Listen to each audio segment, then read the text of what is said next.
Hello, everyone, and good afternoon. I'd like to welcome everybody to the August meeting of the Murfreesboro Parks and Recreation Commission. And at this time, I'll call the meeting to order, and Dr. Gloria Bonner will lead us in prayer and a pledge. Please, ma'am. Thank you so much. Happy New Year to everybody. We're excited. I am an old educator, so this is an exciting time of year. I'm going to ask before I offer prayer if we could pause for a moment of silence in recognition of a dear MTSU colleague, and that's Mr. Turner's bride that we lost earlier this summer of approximately 63 wonderful years in your life. And we honor and celebrate a life well lived and a life well loved. So please join me in a moment of silence.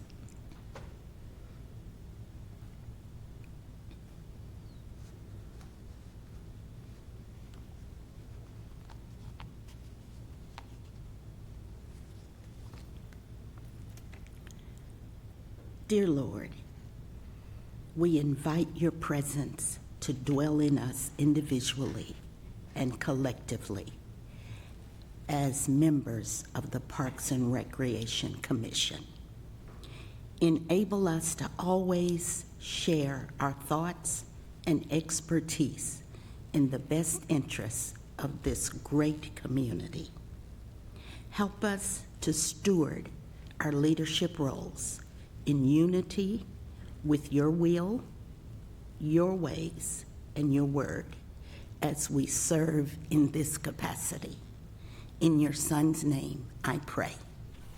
Could you please, amen, could you please join me for the pledge? I pledge allegiance to the flag of the United States of America and to the republic for which it stands, one nation, under God, indivisible, with liberty and justice for all. Well said and well prayed, Dr. Bonner. Thank you so much.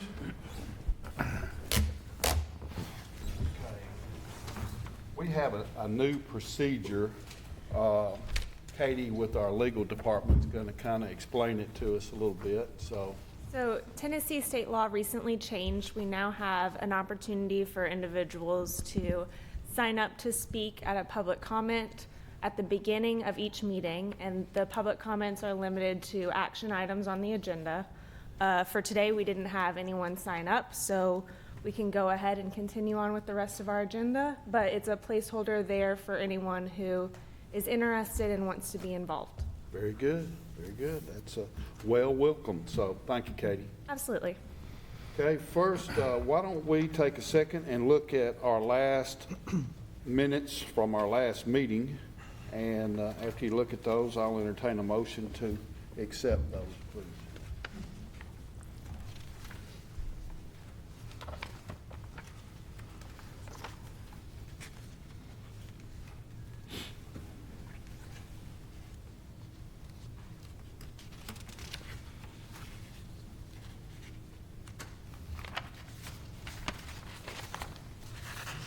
Do I have a motion? I move, accept them. Have a motion and a second. All in favor say aye. Aye. Any opposed? There is none, so thank you so much. So let's, we've got some new folks here. Let's get them up here, and we're gonna have some introductions by Janelle. You wanna introduce your people?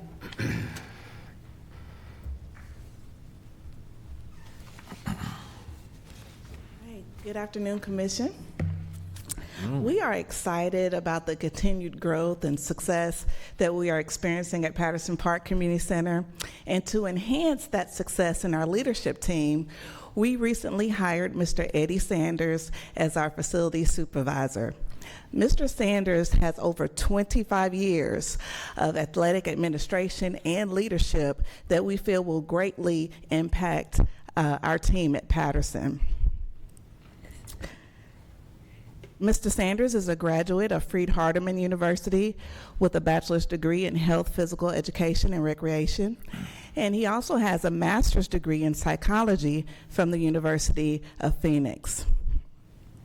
He served in various leadership roles as an educator and a head coach in Bedford County School Systems, Wilson County, and also Charlotte, North Carolina. For the past 4 years, Mr. Sanders worked with collegiate athletics as the Director of Operations for the Middle Tennessee State University's women's basketball program under the direction of legendary coach Rick Insell. So, with that stellar experiences, we strongly believe that Mr. Sanders will help us continue with our growth and help us continue to be successful. So at this time, I'm going to ask Mr. Eddie Sanders to join me and say a few words.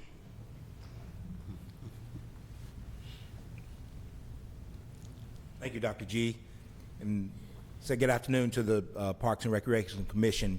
I'm excited to be here, and I'm excited to be working for the City of Murfreesboro and the Parks and Recreation Department.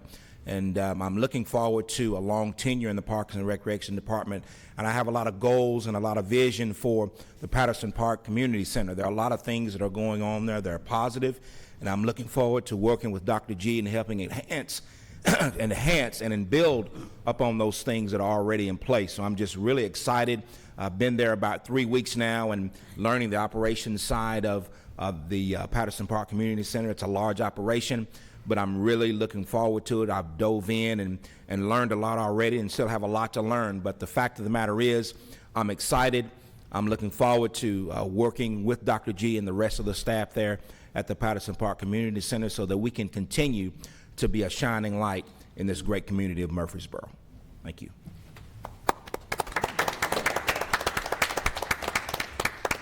Thank you, and I welcome another Fast Eddie to the department. I am thrilled. It sounds as if the distance between the community and the campus has just gotten shorter. So we celebrate this new appointment and just thrilled that you're a part of both families, the MTSU family and the family of Murfreesboro. Thank you. Nate? You Yeah. have an introduction for us, or Thomas, whichever one. I'll take it. Mr. Chairman, I'd like to introduce you to Lynn Caldwell. We've gotten used to Melinda Tate over many years being our marketing coordinator for our department, has done a tremendous job. She retired on July 3rd, so she's enjoying her retirement, has her grandkids at the house, and is really excited. We began a very good search in finding how we would replace that position.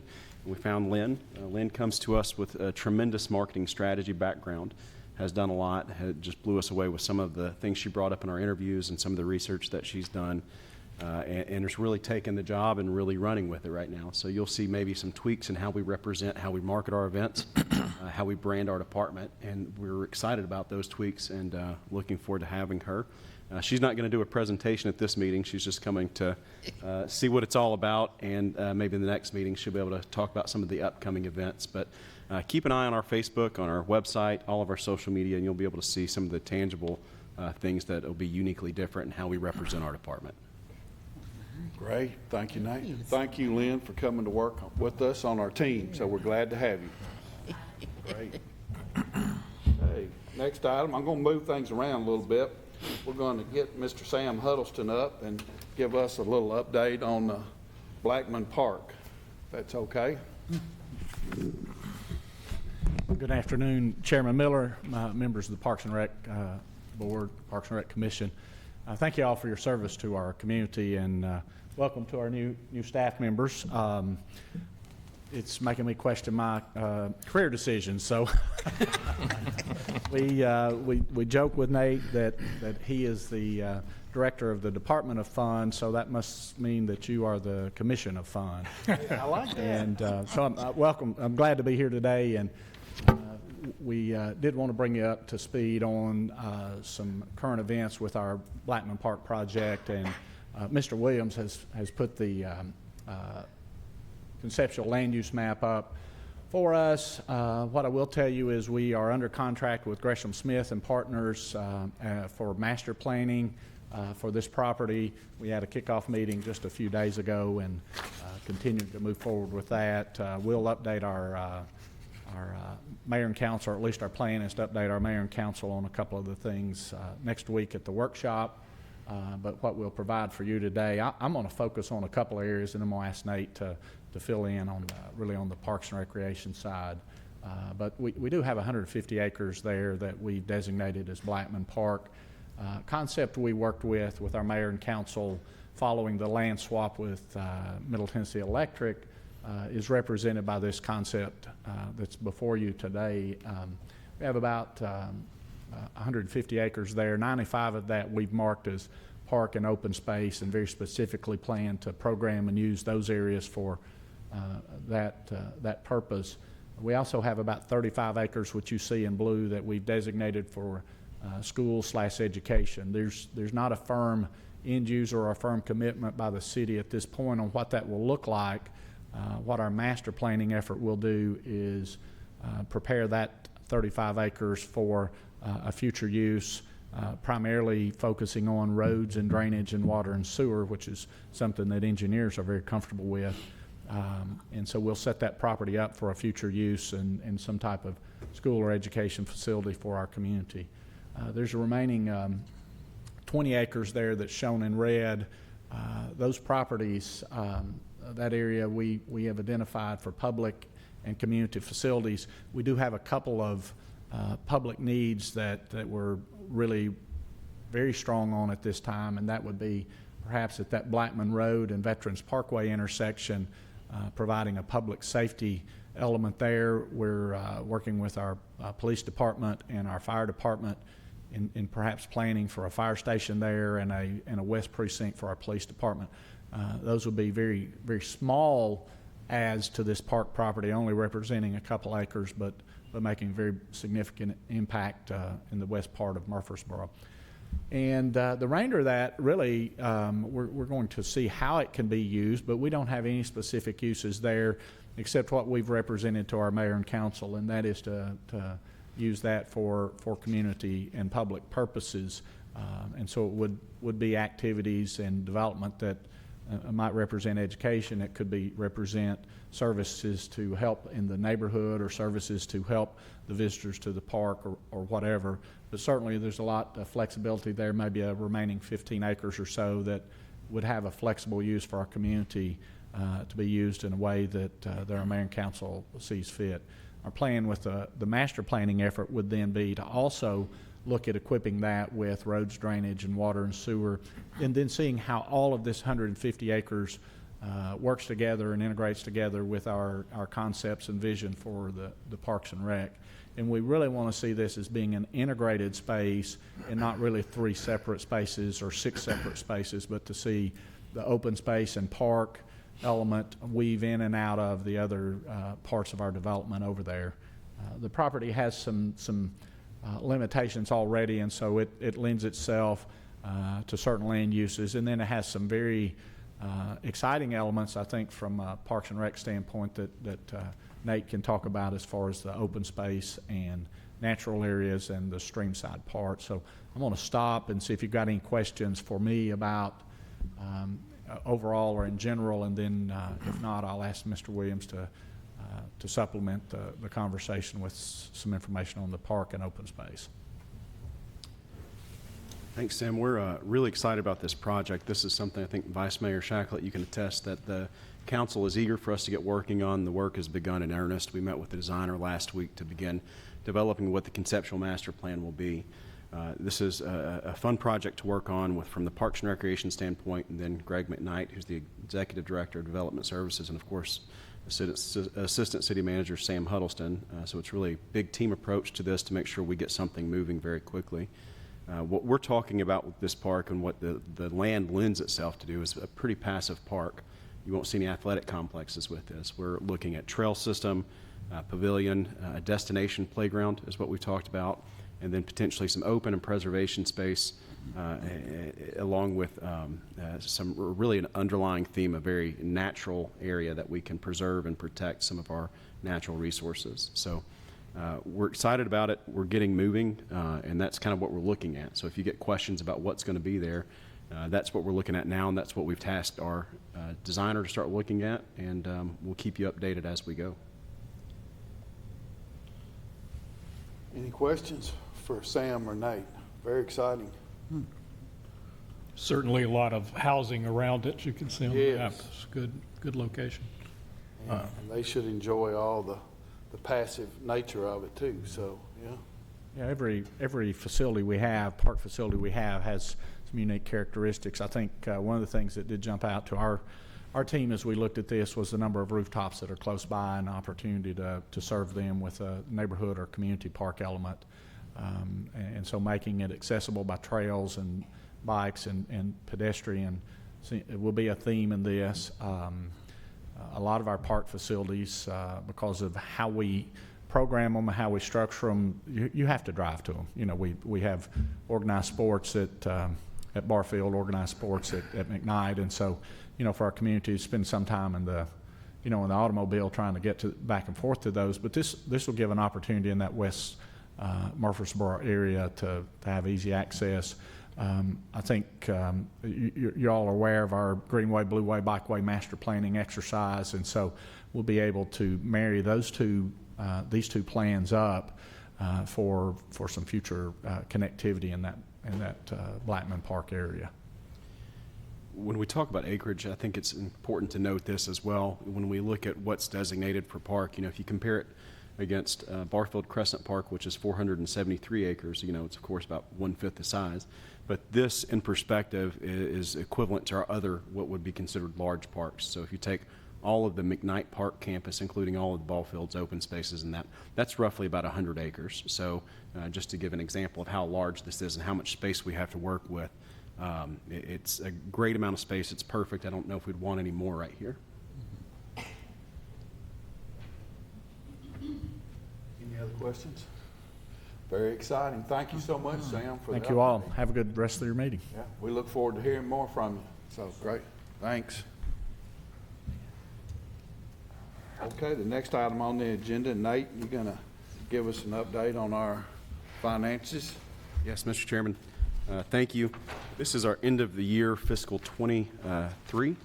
We just wrapped up our fiscal year, and I think we're proud of how we ended up. It was the highest revenue year we've had. It was also our highest expense year. We had a lot of unexpected increased expenses, but I can't say enough about how our staff managed those expenses and really honed down to make sure we were doing the most responsible thing we could with tax dollars that we've, you know, been tasked with overseeing. So there's a couple of images I like to provide just as an illustration of our performance over the course of the year. I've got one up on your screen in front of you, and you can see what we have in the gray is the budgeted expenses, when the blue line is the actual expenses. So we came in under our budgeted expenses. And if you look at the orange line, that's our actual revenue compared to what our budgeted revenue was. So our revenue exceeded what we were expecting. It was a good year. You can dive straight into these numbers as much as you want to. I'm sorry those didn't come out till yesterday. Monica Donahue is our finance supervisor. She worked late into the night Monday and yesterday morning trying to make sure we're wrapping it up. We're still paying bills. We're still doing a lot for fiscal year 23. So we wanted to include that with your packet, but we just didn't have everything wrapped up. So the other illustration that we look at is just how our facilities perform individually. Some of our bigger facilities like SportsCom, Patterson Park, Adams Tennis Complex, the Senior Center, and this year we've added the Richard Siegel Soccer Complex to that chart as well. And this is just not a small portion, but this is just a portion of our revenue, but it just tracks how everybody's trending for each facility. So except for the Adams Tennis Complex, everybody's up from year. We've rebounded almost completely from the COVID years. And the one I'd like to highlight the most is the Richard Siegel Soccer Complex, which has had a significant increase in revenue because of the enhancements that are going out there, because of our partnership with the Tennessee State Soccer Association. We're able to bring in some really unique big events, and I expect that number to go up tremendously for fiscal year 24 as well. So that's just it in a nutshell. I'm here. I can answer any questions that we can regarding the report you have in front of you or about these images or anything you like. Always good when revenue's up and expenses are down, huh? Any questions? I will say our budget has increased from last year, our operating budget. like I said, there's a lot of things that just went up in price across the board. I think we see it in our homes. We see the same thing for cleaning supplies, for trash service, for utilities. Everything's going up. So our council has given us, again, a lot of support to do the things that we do, and we don't take that for granted. Nate, what's going on with the tennis complex and the downturn in revenues here recently? We expect a big rebound in fiscal year '24. The simple version is we established a tennis commission. So the tennis complex doesn't necessarily affect this group as much, but I'm not saying that to not tell you what happened, but we do have an independent tennis commission now who's helping us oversee all operations at the tennis complex. Dr. Bonner serves as an ex officio on that group, and we've met several times over the past year. Not a tennis expert, ex officio. The simple version for that, Mr. Cunningham, is we had a significant amount of time this year without certified pros. So we finally drafted a policy to be able to bring in more pros, and we're actively doing that. So we spent, I would say, probably 9 months of the year with only 2 teaching pros, which is a huge part of our revenue stream. We've added in a lot more programming to increase the membership value. And we saw, I think it was a $46,000 increase from last year in memberships. So our membership value is up, our membership numbers are up because of some of the programs. We're going to rebound. We've got a couple of pros that we're about to bring on, and that you'll see the increase in the revenue from that. So the simple version was we just didn't have as many pros. And keep in mind that revenue item, though, the way we were operating with the new policy, we'll operate differently, but we were working on a 70-30 split. So for us to take in that $100,000, we would have paid out $70,000, netting $30,000 profit. We didn't have those pros, so we weren't paying out that expense as well.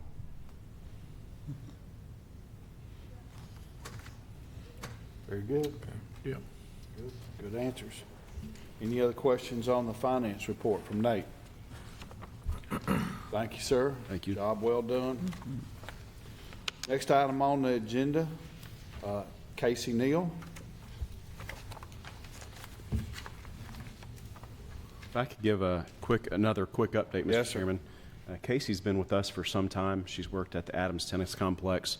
Over the past couple of years, we've seen a hole in an area of need where we have a lot of special use and special agreements coming in where we're working with large-scale special events. So we've tried to streamline this process. I think Katie can attest to how many applications and how many contracts come across her desk. So Casey's come on board to oversee all of those. So we're moving to a system where she'll be working as the point person really across the city when it comes to special event permits that don't even apply to parks and recreation facilities. And she's developed many processes and procedures that are really helpful for that process to really help the customer experience and help us to be able to bring good events to Murfreesboro. So she's managing that in her new role. I think we're a couple months in, and she's done a tremendous job. And she brought this to us some time ago in some of her research, and I think this is something that will be a good consideration for our department moving forward. Thank you, Nate. Like he said, I've been doing some research over the past several months. I've been reviewing our department's policies and processes as it relates to the special use events, and I've also been looking at other cities in Tennessee, regarding their pricing and their procedures and how it compares to ours. I've identified a couple of different opportunities to improve and streamline our special use process. I have noticed that we're seeing a very high demand and a lot of growth for festival type events. And because of that, I would like to propose these special use fees. They should be on your agenda for you. They are events that are offering sales of food, beverage, and merchandise would be a $150 fee. Events that would be a ticket event or admission event would be $200, and then events with an entry fee to participate or for vendors would be a $300 fee. And I believe that structuring our fee system this way, instead of just raising the rental prices, will help the organizations that are offering free events for our community to, remain at that low price, just paying the one rental fee, which our rental fees are very reasonable. And it would be the larger events that are collecting fees themselves that would pay this additional fee. be glad to answer any questions. Any questions for Casey? On these events that might be multiple days, is this per day or It would be per event. I don't believe we have very many events that are multiple days. I haven't had any come through since I've been in the position. Most of them are just one-day events. But it would, I guess Nate can confirm that. I believe it would be per It would event. be per event, but we have the flexibility to maybe modify any other type of fees. That one I could think of would be the barbecue festival. That's a 2-day event. But that's something that we work with almost as a partnership with them to do that. So we have flexibility within that, but I would say per event is really the standard.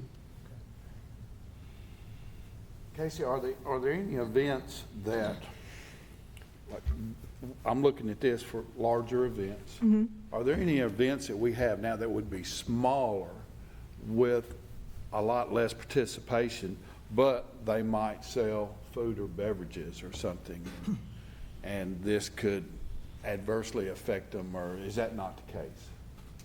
I would say that there's definitely that possibility. You know, I would say with the smaller, I don't think that there would be any that are affected because they're usually charging, even if it's a small event for 100 people or less, they're typically charging for entry or something like that. So part of this is if somebody's doing a free event, if there's something that we see as a community benefit, something free, something for maybe a specific area, you know, if we're doing a special event at Patterson Park Community Center that really is affecting the family kids, a back to school event, then we would look at it and maybe, you know, partner with them on that. Okay. To waive the fees if it's good for the community at large. We don't have to necessarily do that. It's just for the people, these are for the design for the events where they're either charging or making money off of it. Yeah. So, and we're getting an influx. I don't know the exact percentage, but that's part of the reason Casey's in her job right now is because we went from getting one every couple of weeks to multiple a day because, you know, just like a lot of things, they want to move a festival to Murfreesboro, which is a good thing. We want, you know, people to have things to do, but we just want to make sure we can accommodate the type of space. Very good. Any other questions? Do I have a motion that we approve adding these additional fees for these special events? I move approval. No, second. I have a motion and a second. All in favor, say aye. Aye. Any opposed? There are none. Thank you so much, Casey. I think you're going to be a busy person. Okay, we have Susan. You're always here with something new. Thank goodness. I try. I am requesting approval today for our new junior tech classes. There will be a fee attached to this, but we have seen a real hole with some of our teenagers that don't want to be acting on stage anymore. They are more interested in the costuming, lighting, set designing aspects of our program. This would allow us to have a dedicated program just for them, and it would allow us to meet those needs and just be able to have, we're talking 4 or 5 teenagers per play to come in and focus on those special tech areas. The fee that we'll be charging is $50 total, $25 registration, and $25 supply fee. Okay. And you mentioned to me they get T-shirts. They get a T-shirt depending on what their specialty is. Like if they're coming in to learn makeup, they usually will get a makeup palette. They'll also get be participating in our cast gift and our cast party. So that benefit is really meeting those costs. I think this is an excellent opportunity also for us to consider partnering with MTSU's College of Media and Entertainment to expose the students to and participants to the MTSU campus. It's a world-class program, and they do exciting things in the John Bragg building. So could we explore that further and ma'am, I can explore find that a little ways bit for further. that to happen? I might know a little about this industry. I don't know I gave birth to someone who's in this, but our campus is just an excellent opportunity to get our children in this community exposed to those opportunities as majors. Thank you for this program. Thank you, and I would really look forward to investigating some of those ideas that you have. Yeah, and with Coach Sanders' connection, we might have some influence here. We might be able to pull a few strings. Oh, yeah. Are there any questions? Any questions? If not, I'll entertain a motion that we approve this junior tech class fee. So moved. Second. Have a motion and a second. All in favor say aye. Aye. Any opposed? Of course, there are none. Thank you for everything Thank you you. do, Susan. So with that, that's all of our new business. Anybody have anything else they want to touch on? Mr. Chairman, if I could give a very brief update on a few projects. Yes, sir. To keep you aware of what's going on. One is at Patterson Park Community Center. We are excited. We're about to start our outdoor improvements. So we're under contract with two separate designers. Griggs and Maloney will be working on our parking and access improvements. So we'll be adding about 75 more parking spots. And another firm, Kimley Horn, is contracted to work on designing our splash pad and new playground that will be located on the front side of the building. So we're under contract. We have our kickoff meeting with them at 10 o'clock tomorrow morning. We'll get a better timeline when that will be executed, but that's something that's in progress right now and funded. The other three are all at Old Fort Park. Our skate park has been designed. We're going through the planning approval right now.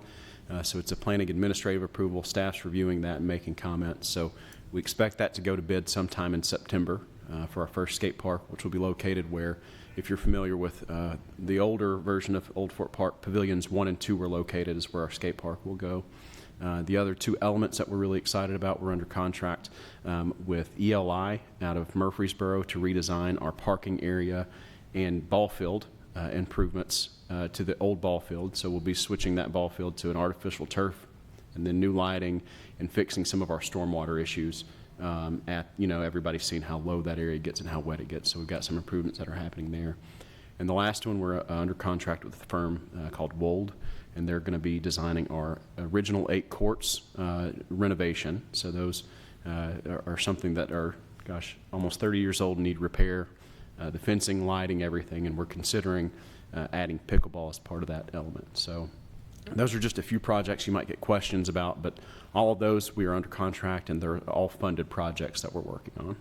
I was lobbied pretty hard on pickleball the other day. So I know there's interest. Pickleball's a growing sport. It's not going anywhere. It's really good.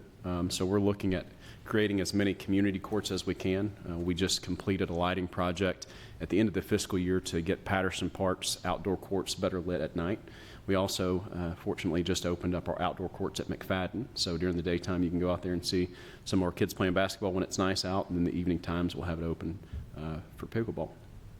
Well, Patterson Park has always been a part of my parents' legacy, so perhaps the commission would consider teaming up and being a part of the pickleball community. Absolutely. We might challenge each other in that area.